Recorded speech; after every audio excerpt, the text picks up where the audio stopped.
అపోస్తలుల కార్యములు 12వ అధ్యాయము 21వ వచనం, 22వ వచనం, 23వ వచనం చదువుకుందాం. నియమింపబడిన దినమందు హేరోదు రాజవస్త్రములు ధరించుకొని న్యాయపీఠము మీద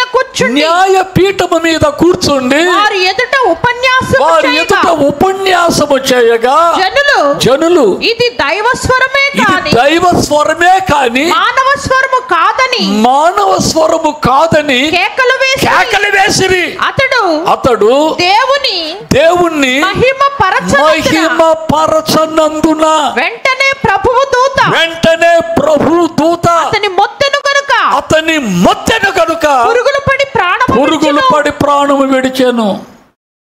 దేవుని బిడ్డలారా, ఒకసారి మనం జ్ఞాపకం చేసుకోవాల్సినటువంటి వారముగా మనం ఉండాలని ఈరోజు ప్రభు మనతో మాట్లాడుతున్నాడు. అతడు దేవుణ్ణి మహిమపరచనందున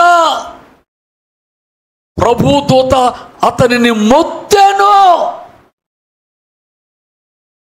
ఈరోజు దేవునికి మహిమ కర్మగా మనము బ్రతకకపోతే ఒక్కసారి దేవుని మహోగ్రతను గుర్తు చేసుకోవాల్సిన వారముగా మనం ఉండాలని ఈరోజు ప్రభు మనతో మాట్లాడుతూ ఉంటున్నాడు.